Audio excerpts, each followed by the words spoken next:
Beside the cold room, the linen chest waits in a quieter dark than the rest of the house. It is not placed in the warmest chamber, nor in the busiest passage, but in the kind of domestic room where storage, cool air, and careful order can live together without being disturbed by every movement of the household. A small lamp burns low on a wall shelf. Its light does not fill the room. It only keeps the chest, the nearest fold of linen, and the floor immediately before it from disappearing into shade. The chest is made of dark wood rubbed smooth along its rim, where hands have opened it often. Its lid is heavy, not ornate. Iron straps hold its corners.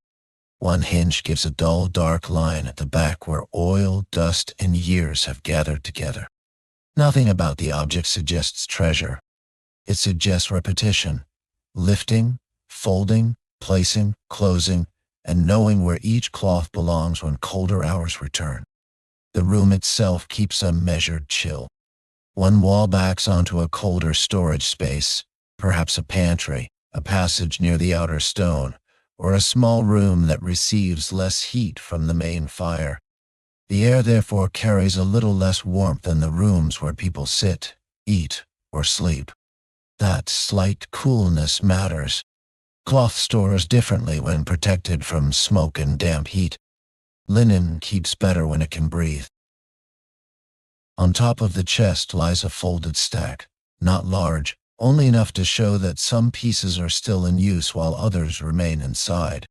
The upper cloth is thinner and softer from washing. Beneath it rests a heavier length with a mended edge. The stack is practical rather than ceremonial. Each fold keeps to the size that makes later handling easier. No bundle is tied for show. No ribbon marks ownership. Order here depends on habit, not display. The lamp is placed at a safe distance from cloth. That spacing is one of the room's quiet intelligences. Linen, wood, oil, and flame are all useful, yet no one benefits if they are crowded together carelessly. So the lamp remains on its shelf, slightly above the chest lid, casting its warm oval down the wall and across the nearest folded surface. The farther corners remain cool and patient. Linen in a medieval house carried more tasks than simple comfort. It wrapped loaves. It covered tables. It dried vessels. It lined chests. It padded shelves. It served bedding, washing, and the small acts of order that kept a household from roughness. Cloth that now seems plain was once an investment of labor from field to fiber, from spinning to weaving, from washing to mending. A chest of linen therefore held time as much as fabric. That time remains visible in the textures before the lamp. One folded piece is smoother from use. Another is coarser, and likely older. A third may keep the faint trace of past starch or soap, though the room itself smells more of dry cloth, old wood, cool stone, and a little lamp oil than of anything freshly washed. The major work is already ended. This is the afterstate of care, not the active state. Beside the chest stands a narrow stool or bench used for folding. Its top is marked with pale drag lines where baskets or stacks have been pulled closer. One corner has darkened from damp cloth laid there before being moved away. The stool is low, because folding is often done close to the chest itself. A hand can lift from inside, set on the bench, smooth the length, refold, and return it without crossing the room. This economy of motion belongs to many old household spaces. A room did not need to be large to be efficient. It needed to keep related things near one another. Chest near bench. Lamp above both. Cold wall behind. Basket below. Cloth in layers that can be found by touch when the light is low. Such arrangement reduces wasted movement. It also reduces noise, and quiet was one of the house's most valuable comforts after dark. Perhaps a shallow basket sits under the bench with a few smaller linens rolled rather than folded. A frayed drying cloth. A narrower strip used to wrap loaves or bowls. A better piece set apart because its hem is still sound. Even the lesser cloths are not treated as refuse. They remain sorted by probable use. Medieval households often preserved utility through gradation. A worn large cloth became a smaller, useful cloth. A finer cloth, when too thin for its first duty, might survive in another place. The chest lid is not fully bare. Near its back edge there may be a smooth stone weight or a small wooden tally piece used to hold down a light cloth while folding. Neither object is important by itself, yet both speak of a room where hands value steadiness. Nothing here is rushed. The room has been left in the shape that best serves the first quiet task of tomorrow. The cold wall beside the chest has taken a darker tone near the floor. Stone and plaster remember temperature through touch and stain. Where the room is coolest, the wall seems to gather shadow more firmly. Linen placed too close there might keep a trace of chill, so the chest stands just far enough from it to allow air, but not so far that it loses the benefit of coolness. This is not formal science. It is domestic knowledge, learned through seasons. On a peg by the door hangs a plain cloth cover, perhaps used to shield stacked linen from dust when the room is busier in daylight. Tonight it hangs flat and still. Its lower edge is uneven from wear. One tie has been knotted, loosened, and knotted again enough times to keep a permanent twist. It belongs to the same quiet system as the chest and bench. Protection here is layered, simple, and repeated. The floor stones in front of the chest are smoother than those at the far wall. A person has stood here often, feet slightly apart, body angled toward the lid. The marks are not dramatic. They are only modest polish, but modest polish is how many true histories of rooms survive. Not through declarations, but through the long patient friction of use. If the lid were lifted now, the interior would not blaze with whiteness. The cloth inside would be subdued by lamp and shadow, creamy in places, gray in others, darker where folds double. One piece might keep a repaired selvage. Another might have a narrow woven stripe almost hidden by low light. The chest would not reveal abundance so much as arrangement. Order is the greater presence here. A room beside a colder space often becomes a keeper of things that should remain dry, aired, and stable. That stability is not perfect. Winter damp can creep into wood. Summer air can soften what winter had hardened. Smoke from the larger house can travel unexpectedly. Yet the chest and its room resist disorder by continuing small habits. The lid is closed after use. The stack is returned squarely. The lamp is kept high enough. The bench is kept clear enough. Those habits may appear humble, but they are what turn fabric into stored reliability. When someone needs a cloth before dawn, the room must answer without fuss. When a table must be covered, a body dried, a loaf wrapped, or a bed put right, no one wants a chest that smells of damp or a heap that has forgotten its order. The household depends on remembered placement more often than it depends on ornament. There may be one finer folded piece in the chest, not luxurious, only less worn than the others. It might be kept for a guest, a feast day, a better room, or a necessary moment when ordinary cloth will not do. Its presence changes little in the room. After closing, better and plainer linen lie under the same lid and answer the seance. The lamp burns with a small, controlled flame. Its wick has been trimmed enough to prevent smoke from thickening the room, but not so close that the light starves itself. On the plaster behind it, the glow gathers warm and round before failing into the cooler gray beyond. That failing matters. It leaves the farther shelves, basket corners, and lower wall in peace. Not every useful room needs to be fully seen to be fully understood. At the edge of the bench, a single thread catches the light. It is pulled from an older cloth and curls against the grain of the wood. No one has trimmed it off tonight. Such small, unfinished details do not signal neglect. They show that care is never absolutely complete. A good room is not a room without remains. It is a room where the remains do not become confusion. Near the door, the air is slightly cooler. Near the lamp, slightly warmer. Over the chest lid, the two conditions meet. That meeting keeps the room balanced. Too much warmth would soften the stillness. Too much cold would make the place feel abandoned. Instead, the room carries a mild restraint, enough to keep linen crisp in fold and wood honest in scent. One can imagine the chest having served several generations, perhaps with new hinges, a replaced peg, a better wedge under one foot, or a cloth lining renewed when the old one thinned. Such repairs do not make the object less itself. They deepen its identity.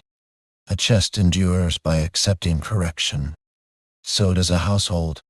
The same can be said for the linens within it, each mended hem extending usefulness rather than pretending nothing has frayed.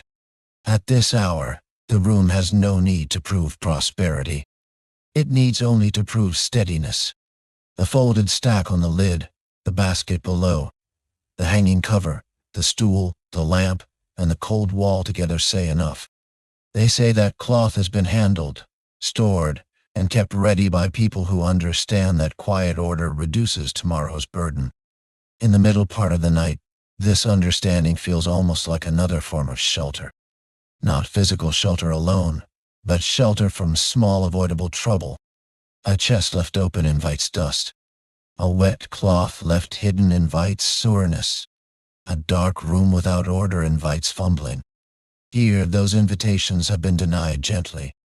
The room has been prepared to be found again with ease. The chest does not ask to be opened now. The bench does not ask to be used. The lamp does not ask to burn brighter. Everything has been reduced to the least necessary state. That reduction is not emptiness. It is completion. The evening has already done what it needed to do. The room now guards the result. On a narrow upper shelf, there may be a rolled length of coarser cloth reserved for covering shelves or lining baskets. It rests above the finer folds below because it is used less often, not because it is forgotten. Storage in such a room depends on rank rather than decoration. The nearer pieces are those most likely to be needed before dawn. The less urgent cloth waits higher or deeper, still known, still sorted, still part of the household's memory. A small basket near the door may hold mending odds left for a better hour, a bone needle case, a little bundle of thread, 2 saved strips from hems too worn to remain whole. These are not tonight's work. They only show that linen care extended beyond washing and folding. Cloth survived through attention given in scattered moments. A hem turned early spared a tear later. A loose thread knotted in time kept a better cloth in service for another season. The chest itself answers the room's chill with a dry, woody smell that rises faintly when the lamp warms its upper boards. That scent joins the oil of the lamp and the stone coolness from the wall without becoming heavy. It is the smell of a room that has not been neglected. Dry cloth and seasoned wood create a calm of their own, especially when neither has been allowed to drift into dampness. If someone entered now, the sound would be slight. Perhaps a hinge note softened by use, a fold lifting from another fold, the bench receiving a stack with a muted brush rather than a thud. Linen rooms teach restraint, because cloth answers rough handling immediately. It creases, slides, darkens at the edge, gathers dust from the floor. To preserve it, movements become measured. Over time, the room itself seems to teach those measured movements to whoever works there. This is why the space feels so composed even while nothing living stands in it. The composition comes from repeated domestic judgment. The lamp is where heat is safe. The chest is where cool air helps. The basket is where smaller pieces stay gathered. The peg by the door holds the cover rather than letting it drag along stone. These are small placements, but together they form the quiet intelligence of the room. This may be why storage rooms, linen rooms, and other humble corners can feel so restful in memory. Their value lies in deferred usefulness. They promise nothing thrilling. They only promise that what will be needed later has not been neglected. The mind can settle in such a promise because it carries no surprise. If someone entered before dawn, the hand would know where the lid lifts easiest. The eye would know which stack lies on top. The body would know how far to turn from chest to bench, and from bench to door. Familiarity would do half the work before thought had fully woken. Old houses relied on that sort of bodily memory constantly. The cold room beside this one remains unseen, yet its presence shapes everything. It lowers the wall's temperature. It steadies the air. It justifies the chest's position and the room's purpose. Even absent spaces can govern visible order. Here, the unseen coolness is part of the room's calm intelligence. The final hour before morning often belongs to held things rather than moving things. Held heat in stone, held chill in the wall, held folds in linen, held dark under the bench, held flame at the lamp's tip. The chest participates in all of this by keeping its contents still and available, neither hidden in neglect nor exposed to needless disturbance. A folded cloth laid across the chest lid may keep a slight bend where it has served as a temporary measure, neither fully stored nor fully in use. Such in-between cloths are part of every orderly room.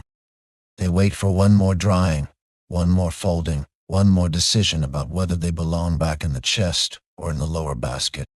Their uncertainty does not create disorder because the room already contains a place for uncertainty. The bench, the lid, and the basket divide unfinished work from finished work without fuss. The air near the floor is cooler than the air at hand height, and the chest quietly benefits from that gradient. It is close enough to the stone to remain tempered, yet raised enough by its own feet to avoid the heaviest damp. These are the kinds of spatial judgments that old houses taught over time. A storage object did not simply go where space remained. It went where wood stayed sound, cloth stayed dry, and the morning task would begin with least trouble. One shelf in the room may carry nothing but empty space reserved for future washing days. That empty space matters as much as the occupied chest. Good storage requires breathing room. If every hook, shelf, and board were crowded, even clean linen would begin to feel burdened. Here, the room avoids that burden. The emptier patch on the shelf, the clear part of the bench, and the careful gap between lamp and cloth all create a sense that order has been left room enough to continue. The faint memory of soap in the room is older rather than fresh. It clings not to wetness, but to fiber that has been cleaned, dried, aired, and kept. This difference is important. Fresh washing suggests labor in progress. Dry, stored cloth suggests labor completed and preserved. The room belongs to the second state. It does not hum with effort. It holds the residue of effort after it has become dependable. When the first person comes here in the colder part of morning, the task will likely be small. Take a cloth, cover a board, dry a hand, line a basket, or carry one folded length into a warmer room. Yet the ease of that small task depends on everything now being still and true. The chest must open cleanly. The fold must stay square. The better piece must remain separate from the rougher one. This is why the room feels complete before dawn. It has already protected the next simple need from becoming a nuisance. Even the repaired hems contribute to the room's composure. A folded cloth with careful mending does not announce poverty so much as continuity. It tells of a household that prefers extension to waste, steadiness to replacement, and known cloth to uncertain cloth. In a room like this, repair is not an apology. It is one of the normal ways linen remains worthy of being stored with care. By the time the lamp grows lower still, the chest, bench, basket, and hanging cover seem less like separate objects than parts of one domestic sentence. Each answers the others. The bench receives what the chest yields. The basket keeps what is smaller. The cover guards what would gather dust. The lamp allows just enough seeing to preserve all that order. Nothing here stands alone, and that quiet cooperation is what lets the room feel complete before anyone enters it again. So the linen chest beside the cold room remains where it should remain, carrying dry folded work through the night. The bench waits close by. The basket stays low. The hanging cloth keeps its place on the peg. The lamp lowers itself without haste. And in the quiet balance between cool wall and warm flame, the room preserves a patient domestic order until another hand has use for it.